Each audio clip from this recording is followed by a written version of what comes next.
Hello everyone. Namaskar. আজি মই আপোনালোকৰ মাজত আকৌ আহিছো just to share an very exciting news. Actually মোৰ exciting news to share কৰিবলৈ already দেৰি হৈ গ'ল because মোৰ কিবা পৰীক্ষা চলি আছিলে কামত সেইকাৰণে মই on time share কৰিব নোৱাৰিলো. Exciting news to হ'ল Emirates এই বছৰ around 3000 to 5000 crew hire কৰি আছে. Because Emirates নতুন এয়াৰক্ৰাফ্ট অৰ্ডাৰ কৰিছে Airbus A350 যিটোৰ এবছৰ মিডৰ পৰা ডেলিভাৰী ষ্টাৰ্ট হ'ব চ' তাহাঁতক এতিয়া ঢেৰ কেবিন ক্ৰু লাগে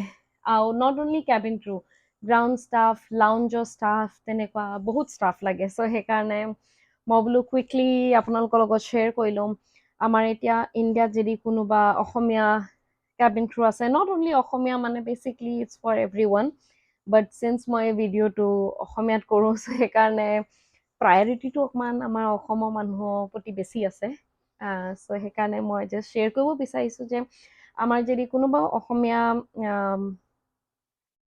ল'ৰা ছোৱালী যোন হস্পিটালিটি ইণ্ডাষ্ট্ৰি ৰিলেটেড জড়িত আছে ফৰ এক্সাম্পল হোটেল ইণ্ডাষ্ট্ৰি বা এয়াৰপৰ্ট লাউঞ্জ বা airport ground staff ticketing agent, and then of course cabin crew. Domestic airline or jeri kunba fly kori ase. So please go ahead and apply at emiratesgroupcareers.com. emiratesgroupcareers.com. So moi আপোনালোকৰ লগত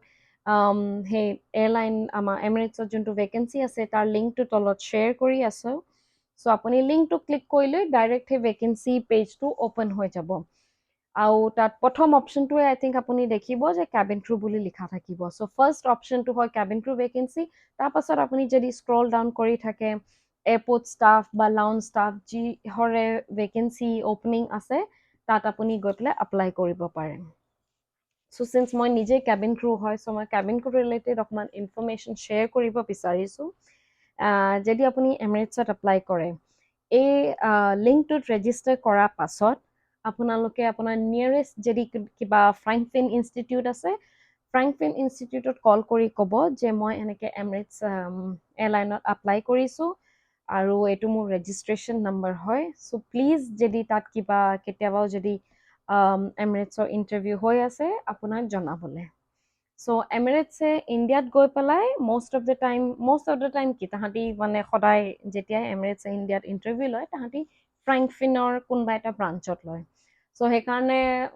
ময়ো এই কথাটো মানে আগৰ পৰা জানিছিলোঁ বাট মই ৰিয়েলাইজ কৰিলোঁ যে মই আপোনালোকক এই ইনফৰমেশ্যনটো দিয়া নাই সেইকাৰণে মই ভাবিলোঁ কৈ দিওঁ যে এজ চুন এজ আপুনি এমিৰেটছত ৰেজিষ্টাৰ কৰে প্লিজ কণ্টেক্ট ফ্ৰেংকফিন ষ্ট্ৰেইট away আৰু তাহাঁতক কৈ দিয়ক যে আপুনি এনেকৈ এমিৰেটছত এপ্লাই কৰিছে চ' যেতিয়া ইণ্ডিয়াত অ'পেন ডে হয় তাহাঁতক কৈ দিওঁ যে not necessary Guwahati because most of the time Guwahati এনেও চাগে এমিৰেটছ নাযায় চ' তাহাঁতি যায় হায়দৰাবাদ বম্বে দিল্লী বেংগলোৰ চেন্নাই তেনেকুৱা জেগাত চ' সেইকাৰণে আপুনি ফ্ৰেংকফিনক জাষ্ট আপোনাৰ নিয়েৰেষ্ট ব্ৰাঞ্চত জনাই থওক যে মই এনেকৈ এমিৰেটছত এপ্লাই কৰিছোঁ so' please whenever there is any open day বা এমিৰেটছৰ ইণ্টাৰভিউ আছে আপোনাক জনাবলৈ আৰু কি কি ৰিকুৱাৰমেণ্ট আছে তাহাঁতকে আপুনি সুধি চাওক যে how can I prepare for Emirates মই কি কৰিব লাগিব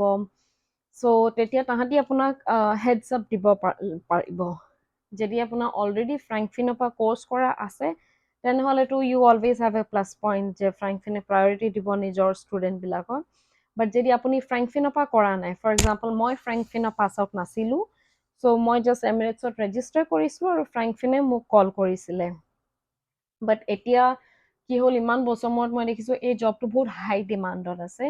চ' সেইকাৰণে আপুনি নিজৰ ফালৰ পৰা এপ্ৰ'চ কৰিব লাগিব ফ্ৰেংকফিনক আপুনি নিজে কল কৰি চাওক যে মই এনেকৈ এপ্লাই কৰিছোঁ মই কি কৰিব লাগিব please guide me the procedure of getting into emirates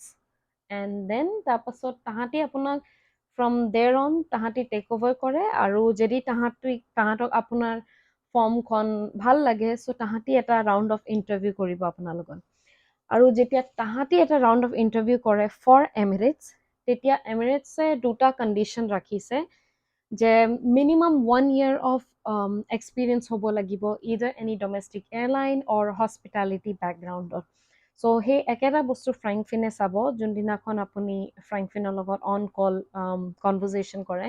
তেতিয়া তাহাঁতি সেই বস্তুটোৱে সুধিব যে 1 year এক্সপিৰিয়েঞ্চ মিনিমাম দেখুৱাব পাৰিবনে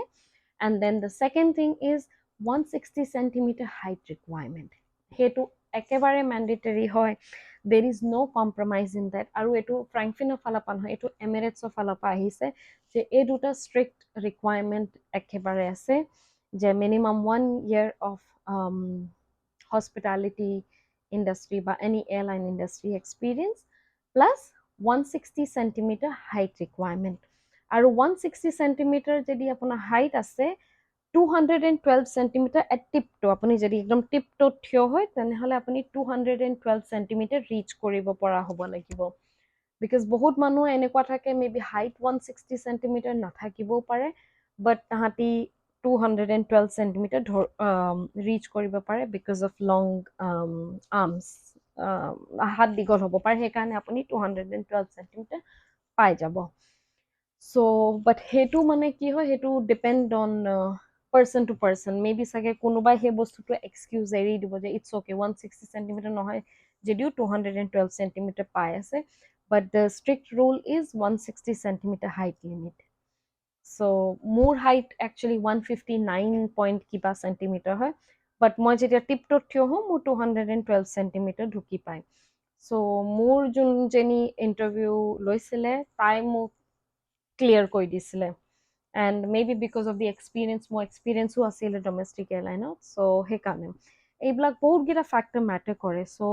it's just আপোনাৰ approach to কেনেকুৱা towards the job আপুনি কিমান eager হয় সেই বস্তুটো দেখুৱাব লাগিব interview আপুনি and then the next thing is I think মই already আপোনাক ক'লো যে emiratesgroupcareers.com মই সেই লিংকটো তলত share কৰি আছো so please as soon as you click the link সেই লিংকটো ক্লিক কৰাৰ লগে লগে আপোনাক সেই পেজটোলৈ লৈ যাব য'ত ডাইৰেক্টলি লিখা থাকিব কেবিন ক্ৰু চ' প্ৰথম ভেকেঞ্চিটো লিষ্ট অফ ভেকেঞ্চি দেখুৱাব প্ৰথম ভেকেঞ্চিটো কেবিন ক্ৰু থাকিব যদি আপোনালোকে কেবিন ক্ৰুৰ কাৰণে এপ্লাই কৰিব বিচাৰিছে চ' straight away you can go click the link আৰু তাত যি সোধে সেইবিলাক আপুনি fill up কৰি দিয়ক আৰু other than that যদি আপোনাৰ height limit 160 centimeter নহয় then please don't disappoint মন বেয়া নকৰিব because there are other options Emirates ground staffৰ কাৰণে এপ্লাই কৰিব পাৰে বা এয়াৰপৰ্ট এজেঞ্চি বা টিকেটিং ষ্টাফ or else আপোনালোকে এপ্লাই কৰিব পাৰে লাউঞ্জ ষ্টাফৰ কাৰণে যেনেকৈ চব এয়াৰলাইনবিলাকৰ এয়াৰপৰ্ট লাউঞ্জ থাকে চ' সেই লাউঞ্জ ষ্টাফৰ কাৰণে এপ্লাই কৰিব পাৰে so' always try I mean if you really want to get a job প্ৰথম বস্তুটো হ'ল নিজৰ এটা মনেদি কনফিডেণ্ট হ'ব লাগিব যে মই এই জবটো আজি পামেই মই এই জবটো এই বছৰ মই ক্ৰেক কৰিমেই চ' সেই কনফিডেন্সটো এটা ইম্পৰ্টেণ্ট আৰু মনৰ পৰা পজিটিভিটিটো অনাটো ইম্পৰ্টেণ্ট এণ্ড দেন বাকীখিনিতো মই আপোনাক অলৰেডি ক'লোঁ যে মিনিমাম 1 year অফ এক্সপিৰিয়েঞ্চ যদি আপোনাৰ 1 year এক্সপিৰিয়েঞ্চ নাই আপুনি যদি দেখুৱাব নোৱাৰে 1 year of hospitality industry airport or airline experience তেনেহ'লে please apply নকৰিব because interview most probably আমাৰ places like Hyderabad, Bangalore, Delhi, Bombay বা Chennai তেনেকুৱা জেগাত ইণ্টাৰভিউ হয় চ' যদি আপোনালোকে অসমৰ পৰা গৈ আছে টিকেটত পইচা খৰচ কৰি পেলাই আপুনি ইমান দূৰ যাব আৰু আপোনাৰ 160 centimeter হাইট নহয় যদি আপোনাক ৰিজেক্ট কৰি দিয়ে it's disappointing মন বেয়া কৰি লাভ নাই চ' সেইকাৰণে প্লিজ এই দুটা বস্তু মনত ৰাখিব যদি আপুনি কেবিন ক্ৰুৰ কাৰণে এপ্লাই কৰি আছে 1 year of hospitality industry experience and second is 160 centimeter height limit আৰু এবাৰ emirates.careers.com ৰেজিষ্টাৰ কৰাৰ পাছত আপোনালোকে ফ্ৰেংকফিনৰ লগত কণ্টেক্ট কৰক মেবি যদি গুৱাহাটী ফ্ৰেংকফিন বা মই নাজানো ক'ত ফ্ৰেংকফিন আছে ফ্ৰেংকফিন আই গেছ আজিকালি বহুত জেগাতে ব্ৰাঞ্চ আছে চ' যদি গুৱাহাটী ফ্ৰেংকফিনত কোনোবা এটা ব্ৰাঞ্চত যদি আপোনালোকে কল কৰিছে and you think you are not getting a good response ভাল ৰেছপন্স পোৱা নাই তেনেহ'লে আপোনালোকে বেলেগ ষ্টেট অফ ফ্ৰেংকফিনক এপ্ৰ'চ কৰক লাইক দিল্লী বম্বে তেনেকুৱা তাহাঁতক কৈ দিয়ক যে এনেকৈ আপুনি এপ্লাই কৰিছে এণ্ড দেন এণ্ড ইণ্টাৰেষ্টেড হয় চ' কেতিয়া এমিৰেটছে ইণ্টাৰভিউ ল'ব আপোনাক জনাবলৈ বিকজ ফ্ৰেংকফিনে যেতিয়া এবাৰ আপোনাক ক্লিয়াৰ কৰিব বিকজ ফ্ৰেংকফিনৰ লগত আপোনাৰ এটা ৰাউণ্ড অফ ইণ্টাৰভিউ হ'ব য'ত নেকি তাহাঁতি এই দুটা বস্তু চাব 1 year minimum 1 year experience plus 160 centimeter height আৰু এটা ইংলিছ টেষ্ট কৰিব এইবিলাক বস্তু কৰাৰ পাছত তাহাঁতি সেইবিলাক লিষ্ট অফ কেণ্ডিডেটছ এমিৰেটছত পঠাই দিয়ে তাৰপাছত এমিৰেটছে শ্বৰ্ট লিষ্ট কৰি পেলাই তাহাঁতি চাৰ্টেন মানুহ লিষ্ট অফ কেণ্ডিডেটক ক'ব যে এইকেইটা মানুহক আমি ইণ্টাৰভিউ কৰিব বিচাৰিছোঁ চ' তেতিয়া ফ্ৰেংকফিনে আপোনাক কল কৰি ক'ব যে পুনেত আমুক তাৰিখে ইণ্টাৰভিউ আছে পুনেত ফৰ এক্সাম্পল 31 মাৰ্চত এমিৰেটছ আহি আছে ইণ্টাৰভিউ ল'বলৈ চ' তেতিয়া আপুনি গৈ পেলাই ডাইৰেক্ট এমিৰেটছৰ এমপ্লয়ীৰ লগত ইণ্টাৰভিউ ফেচ কৰিব লাগিব এণ্ড দেৰ অন মই interview related I guess already আপোনাক ক'লোঁ যে কি বস্তু নিব লাগে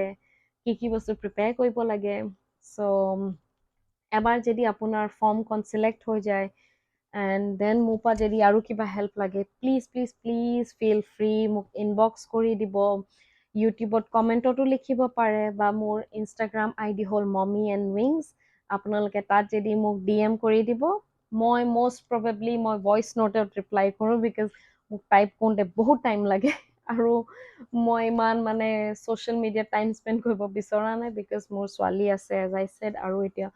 ফ্লাইঙতো অকণমান বিজি চলি আছে চ' সেইকাৰণে বাট মই ৰেছপন্স ডেফিনেটলি কৰিম আপোনালোকক and all the best please গ' আহেড বহুত ভাল লাগিব যদি আৰু বেছি অসমীয়া মানুহ আহে এমিৰেটছত জইন কৰে বিকজ আমি আই থিংক হাৰ্ডলি 6টা বা 7টা অসমীয়া ক্ৰু আছোঁ এমিৰেটছত এণ্ড মই জানো যে ইণ্ডিয়াত বহুত আছে আমাৰ কিন্তু আই ডোণ্ট ন' ৱাই কেলে তাহাঁতি মানে আহিব পৰা নাই বা মে বি তাহাঁতি চাগে গাইডেঞ্চ পোৱা নাই অৰ হোপফুলি যদি আপুনি কাৰোবাক চিনি পায় আপোনাৰ চিনাকি ভিতৰত যদি কোনোবা ক্ৰু মেম্বাৰ আছে যোনে অলৰেডি কোনোবা এয়াৰলাইনত ফ্লাই কৰি আছে প্লিজ তাহাঁতৰ লগতে ভিডিঅ'টো শ্বেয়াৰ কৰক আৰু কিবা হেল্প লাগিলে please feel free to contact me bye all the best